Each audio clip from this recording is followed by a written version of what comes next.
Hi friends, இன்றைக்கி veg பன்னீர் குருமா எப்படி செய்கிறதுன்னு செஞ்சு காட்ட போகிறேன். ஸ்டவ் பற்ற வச்சு ஒரு பாத்திரத்தை வச்சுக்கலாம். அதில் எண்ணெய் ஊற்றி எண்ணெய் நல்லா சூடானதும் எடுத்து வச்சுருக்க பன்னீரை போட்டு நல்லா ஃப்ரை பண்ணிக்கலாம். ஃப்ரை ஆகிடுச்சு. இதை வேறு ஒரு பிளேட்டில் எடுத்து வச்சுக்கலாம்.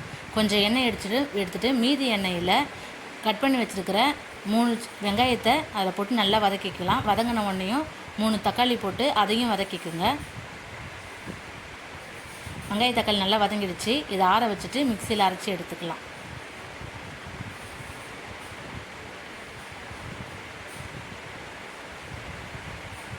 வேறு ஒரு பாத்திரத்தில் எண்ணெய் ஊற்றி பட்டை, கிராம்பு, சோம்பு, இலை போட்டு நல்லா பொரிஞ்சதும்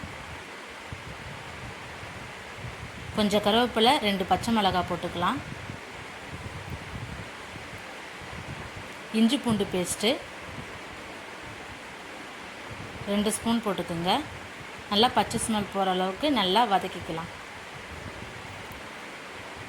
இஞ்சி பூண்டு பேஸ்ட் நல்லா வதங்கிடுச்சு.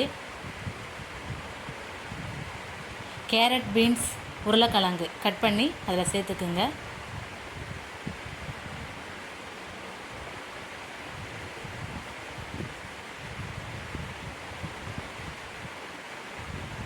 அரை ஸ்பூன் மஞ்சள்தூள்,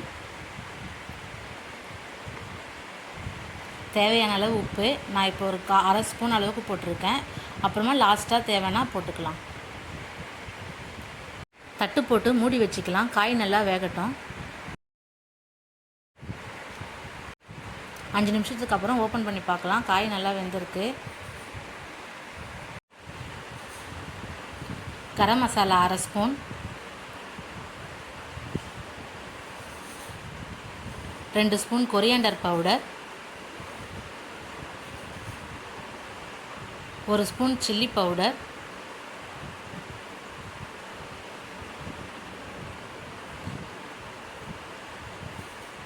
நல்லா மிக்ஸ் பண்ணிக்கோங்க. அரைச்சி வச்சுருக்க வெங்காய தக்காளியையும் அதில் சேர்த்துக்குங்க.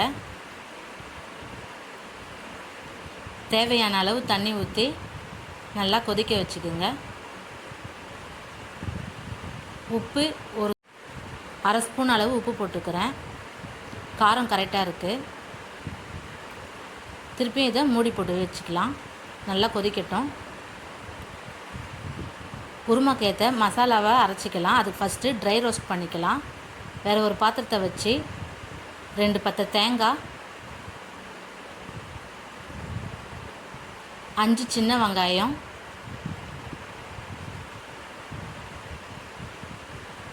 நல்லா ட்ரை ரோஸ்ட் பண்ணிக்கலாம்.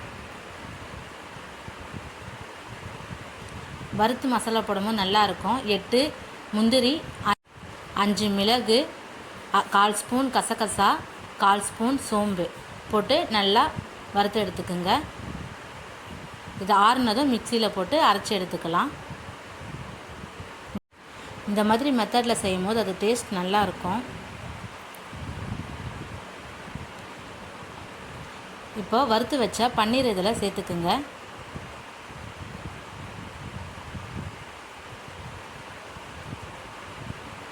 ஒரு ஸ்பூன் பன்னீர் பட்டர் மசாலா சேர்த்துக்குங்க.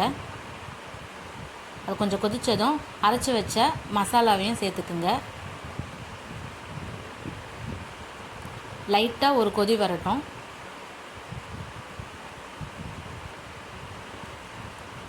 சாப் பண்ண கொத்தமல்லியை சேர்த்துக்குங்க.